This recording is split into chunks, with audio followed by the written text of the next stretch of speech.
Hi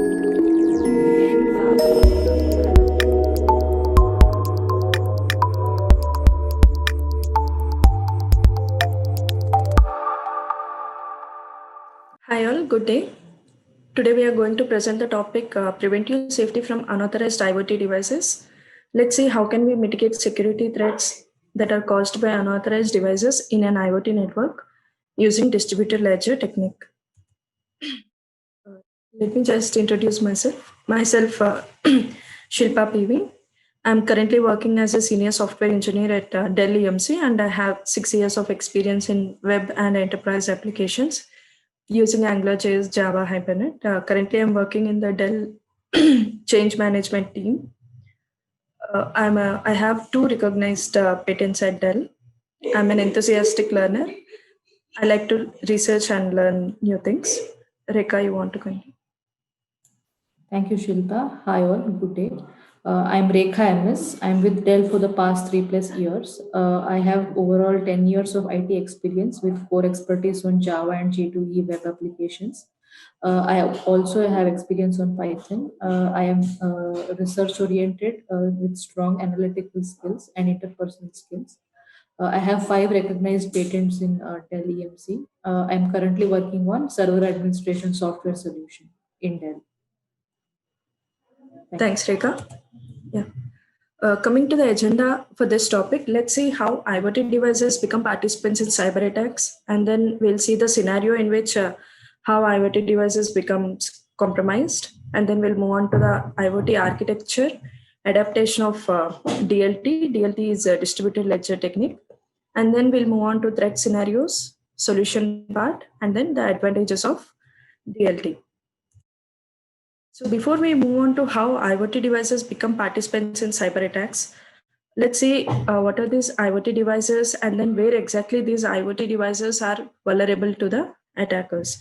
IoT devices are globally spread and they're providing much diverse benefits in every aspect of our life. Unfortunately, these IoT devices are also accompanied with many security vulnerabilities.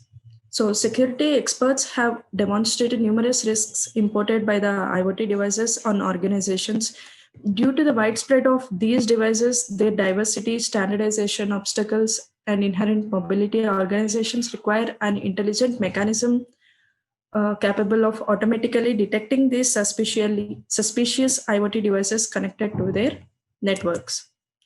So, whenever we think of these IoT devices, are becoming are vulnerable, we think the vulnerability is there in the data layer, that is in the application layer. But it is before this application layer, these IoT devices are exposed to threats. Let's see how these IoT devices are exposed to threats. So whenever a new IoT device is installed, they gets installed with the default username and passwords.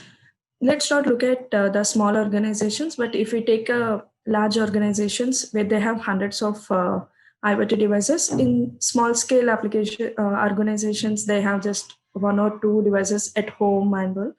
So let's not look at that. We'll see at the large organizations. Because of these hundreds of IoT devices gets installed in the large organizations, it really becomes a big problem for the organizations to go and change the default username and passwords for all these IoT devices. So that is the main thing. These IoT devices will remain forever with the default username and passwords. So as it is difficult for the organizations to go and change for each and every device. This is the main security vulnerability in the IoT device where it becomes easy for an attacker to go and attack the device. Let's see how these IoT devices are becoming participants in cyber attacks. Here, an attacker tries to find the random IP address over the internet using the Telnet protocol. Once he finds the random IP address, he tries to log in with the default username and passwords. So he tries with 60 default username and passwords that are currently available over the internet. So, like there are some username and passwords like admin123, user. These are the default username and passwords. So he tries to log in with these. Whichever device have these default username and passwords, they gets compromised. Okay. Now let's see a scenario in which how these IoT devices are used for launching DDoS. What is a DDoS? DDoS is a distributed denial of service. And then let's see what is a denial of service. A denial of service is a cyber attack in which an attacker tries to make a machine or its network resources unavailable to its intended users by temporarily or indefinitely disrupting services of the host connected to the internet. So before we move on to the scenario, let's look at let's understand what is this, how the distributed denial of service attack happens. A DDoS attack is a malicious attempt to disrupt the normal traffic of the targeted server or service or network by overwhelming the targets to its surrounding infrastructure with a flood of internet traffic. DDoS attack achieve effectiveness or by utilizing multiple compromised computer systems as source of attack traffic. Exploited machines can include computers and other network resources such as IoT devices. From a high level, DDoS attack is like an unexpected traffic jam clogging up the highway, preventing regular traffic from arriving its destination. Now let's see how exactly it works, how the DDoS works. So once the IoT device gets compromised, that is, once the attacker finds the IP address and he can log in with the default username and passwords, the IoT device gets compromised. So once the IoT device gets compromised, here an attacker tries to send the bot to this IoT device and then forms the botnet. What is a botnet? A botnet is a network of devices which exactly acts how the attacker wants it to be. So once the bot is sent into the IoT device, this bot will give the IP and the related credentials to the control server. Here again, the control server is under the control of the attacker. Once he finds the enough number of IoT devices and he pushes the enough number of bots into these IoT devices, so here an attacker tries to send hundreds of thousands of requests at the same time to these devices. So when as there is a huge number of traffic to these devices, the server will become inaccessible and the user cannot access these devices anymore because of the huge traffic. So now Rekha will be continuing the. Before that, let me just tell you on the Mirai DDoS attack. Mirai is the name of the malware that is used for the DDoS attacks. Mirai was first happened on the OVH, which is one of the largest European hosting providers, on September 19, 2016. And later the attack also happened on the Minecraft servers. The big attack was on the DYN on October 12th, which provides DNS solutions to the many large companies like Netflix, Amazon, Airbnb, Twitter, GitHub, PayPal, Reddit, HBO, and so when these DDoS attack happened, all these websites were left inaccessible. Now Rekha will be presenting from the IoT architecture. Thank you, Shilpa. Now let us understand the IoT architecture. IoT, or the Internet of Things, is a collection of devices connecting over the internet. Now, IoT architecture can be broadly classified into three layers: the perception layer, the network layer, and the application layer. The perception layer consists of the sensors and the actuators. The sensors collect the data from the IoT environment, and the actuators perform the actions based on the collected data. Now the sensors collect the data from the IoT environment and will send it to the application layer via the network layer. The network layer mainly includes the routers or the gateways. The application layer includes the cloud or the servers which perform data analytics, or they run the decision logic which needs to be taken in from the collected data. The enterprise servers will perform the decision logic and will send the corresponding decision to the actuators which will perform the action. Now, in this case, let us see where we can host the distributed ledger. A distributed ledger is a collection of all the IoT devices in the IoT network. The distributed ledger is high on storage, so we are maintaining this distributed ledger at the application layer.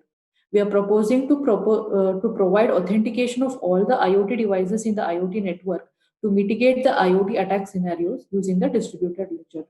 Since IoT devices are low on compute and storage, the distributed ledger cannot be stored on the IoT devices. As we scale up and millions and billions of IoT devices are added, it becomes very difficult to store all the data into the ledger.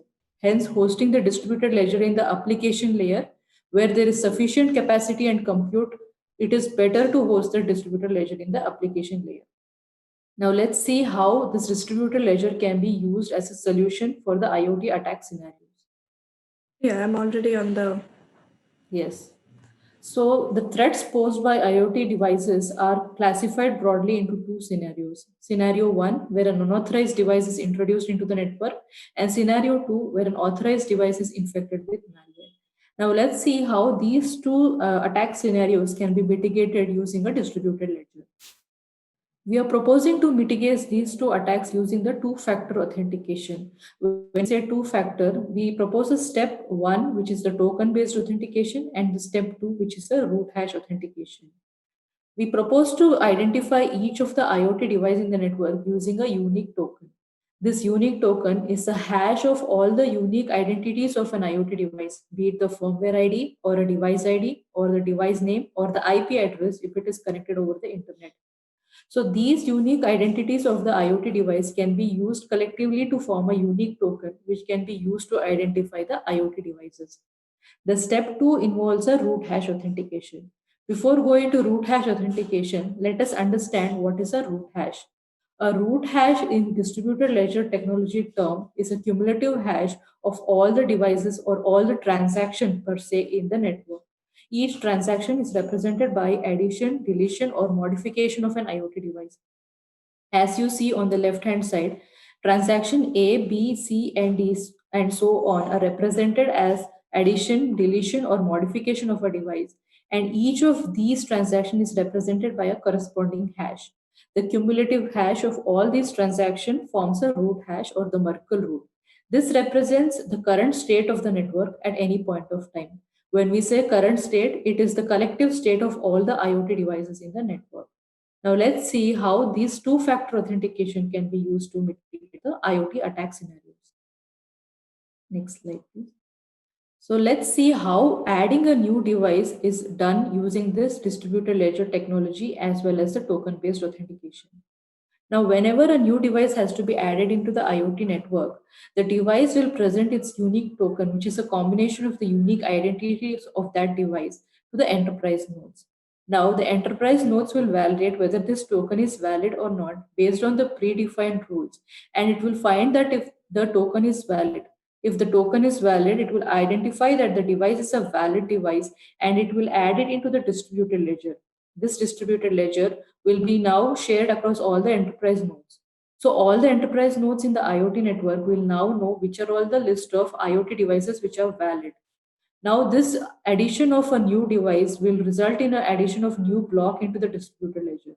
So the root hash is now recalculated and this root hash is circulated back via the gateway to the IoT devices. So this new IoT device now has the unique token as well as the root hash, which is the current state of the network. Next slide, please. So let's see with this solution in place, how we can mitigate the unauthorized device entering an IoT network. Now, an attacker tries to introduce an unauthorized device in the IoT network. Now, since this device has not gone through the step one, which is the token-based authentication, this does not have the root hash, which is circulated back to the IoT device after it has gone through the step one authentication. Since it does not have the root hash, the gateway will see that the root hash is not presented by this new IoT device, and it will straightforward not allow this device to participate in the network. Thus, an unauthorized device can be prevented from participating in the IoT network based on the absence of a root hash, which helps us to authenticate. Next slide, please. Next is the scenario 2. This is the Mirai DDoS attack which we talked about. In the Mirai DDoS attack, a device participating in the IoT network is infected with the malware. If the device is infected with the malware, a firmware update has to be done to infect the malware, to inject the malware. If the firmware update happens, that firmware ID, which is used to uniquely identify the device in the token generation, changes. So the token now changes with the changed firmware ID. With this changed token, when the IoT device tries to connect to the enterprise nodes, it will see that this token is no longer valid as it is not stored in its distributed ledger. Thus, with this invalid token, this infected device will not be allowed to participate in the network. Next slide, please. So we saw how these two attack scenarios can be prevented using a distributed ledger. Now let us see some of the advantages of using a distributed ledger. Distributed ledger is secure because all the enterprise nodes participate in any transaction that has to be done in the IoT network, be it addition, modification, or deletion. It is tamper-proof because each transaction is represented by a timestamped block and it has to be synchronized across all the enterprise nodes. So changing any block in one enterprise node will not allow to attack the IoT network. It is transparent because a local copy is hosted in all the enterprise nodes. Thus, enterprise nodes at any point in time can see which are all the legit IoT devices in the IoT network. It is accessible since a copy of the distributed ledger, the latest copy of the distributed ledger, is maintained across all the enterprise nodes. And each of them can validate the local copy to which are all the legit IoT devices. It is synchronized because addition of any block into the distributed ledger is sent across to all the enterprise nodes for updation. Thus, all the enterprise nodes at any point will have the latest state of the network, thus allowing to know which are all the valid IoT devices to be allowed to participate. Thus, using a distributed ledger, we can mitigate the IoT attack scenarios in a very feasible way. Thank you. Next slide. Thank you all for your time. If you have any queries or suggestion, please reach out to us at rekhamsdell.com or shilpapv@dell.com. Thank you all for your time.